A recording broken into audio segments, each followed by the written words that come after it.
निलेश लंकेजी। आदरणीय सभापती महोदय, आज आपण जो वक्फ बोर्ड संबंधित विधेयक सादर करत आहोत त्यावर बोलण्यासाठी मी उभा आहे। सरकार म्हणते की या मागचा हेतू सशक्तीकरणाचा आहे, पण यामागे काही गंभीर आणि चिंताजनक मुद्दे यामध्ये आढळत आहे। हे विधेयक पाहिल्यानंतर असे वाटते की वक्फ बोर्डाच्या मालमत्तावर नियंत्रण मिळवण्याचा प्रयत्न सुरू आहे की काय। सशक्तीकरणाच्या नावाखाली संस्थेला कमजोर करण्याचा धोका या ठिकाणी दिसतोय। सभापती महोदय, आपण सत्तेत आलो तेव्हा छत्रपती शिवराय महाराजांचे नाव घेतले, पण सत्ता मिळाल्यानंतर त्यांच्या विचारांना सोडून चाललो आहोत, हे दुर्दैव आहे। शिवराय हे तलवार चालवणारे फक्त योद्धे नव्हते, ते सर्व धर्मांना समान वागणूक देणारे, लोकशाही मूल्य जपणारे राजे होते। त्यांनी समाज, धर्म, पंथ, जात, भाषा न पाहता सगळ्यांना सोबत घेतलं। त्यांनी माणूस पाहिला आणि माणुसकीला जागवला। म्हणून मला आठवती ही लहानशी कविता, शिवरायांचा विचार, सर्व धर्मांना मान दिला, प्रत्येकाला सन्मान दिला, सर्व धर्मांना मान दिला, प्रत्येकाला सन्मान दिला, जातीपातीचा नको भेद, साऱ्यांना दिला एकच वेद, जातीपातीचा नको भेद, साऱ्यांना दिला एकच वेद, न्याय करूया धैर्य अपार, असाच होता शिवरायांचा विचार, न्याय करूया धैर्य अपार, असाच होता शिवरायांचा विचार। सभापती महोदय, या विधेयकात असं म्हटलं जातं की वक्फ बोर्ड सशक्त करायचं आहे, पण प्रत्यक्षात त्यांचे अधिकार सरकारकडे हस्तांतरित होत आहे। देशभरात वक्फ बोर्डाकडे सुमारे 9.4 लाख एकर जमीन आहे, त्याची अंदाजे किंमत 1.2 लाख कोटी रुपये आहे। प्रश्न इतकाच आहे, हे वक्फ बोर्डाचं सशक्तीकरण आहे की त्यावर ताबा मिळवण्याचा डाव। अध्यक्ष महोदय, मी या निमित्ताने काही ठोस मुद्दे मी आपणासमोर मांडत आहोत। वक्फ बोर्डाचे अधिकार कमी न करता योग्य बदल करून त्यामध्ये सुसूत्रता आणण्याचा प्रयत्न करावे।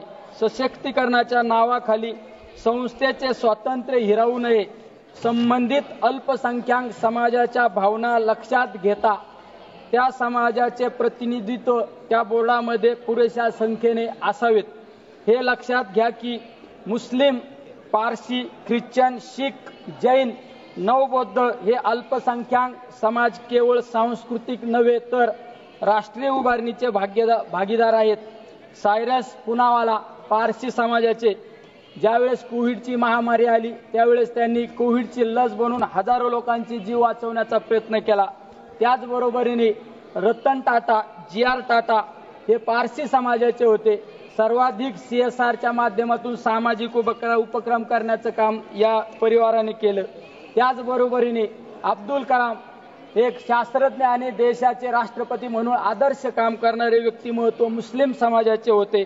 अजिम प्रेमजी विप्रो कंपनीचे मालक आणि त्यांनी सर्वाधिक CSR सामाजिक कामासाठी खर्च केलेला आहे। त्याचबरोबरीने मदर टेरेसा ख्रिश्चन समाजाच्या कुष्ठरोग्यांसाठी आपलं जीवनाच्या शेवटच्या क्षणापर्यंत कुष्ठरोग्यांची सेवा करण्याचं काम आमच्या मदर टेरेसांनी केलं, त्या एका ख्रिश्चन समाजाच्या।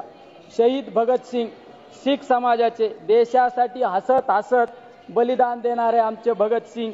आचार्य आनंद ऋषीजी महाराज यांच्या नावाने आमच्या जैन समाजाने आनंद ऋषीजी हॉस्पिटलच्या माध्यमातून अनेकांना जीवनदान देण्याचं काम त्या ठिकाणी केलं जात असतं।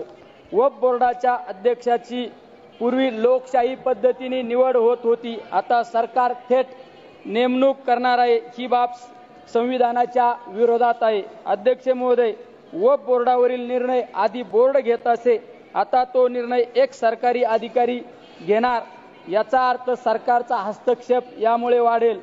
जर वक्फ बोर्डवर 12 वर्षे अतिक्रमण झाले आणि वक्फ बोर्डाने काही कारवाई केली नाही तर ती प्रॉपर्टी अतिक्रमण करणाऱ्याची होणार। ही तरतूद म्हणजे अतिक्रमण करणाऱ्याला कवचच एका बाजूने देत आहोत आपण।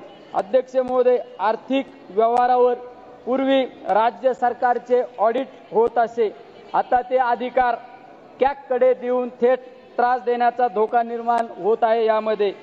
अध्यक्ष महोदय, हाजी अली ट्रस्ट किंवा बिहारमधील बोधगया ट्रस्ट अशा संस्थांवरही हस्तक्षेप झालाय, उद्या हेच इतर समाजाच्या संस्थांसोबतही घडू शकते.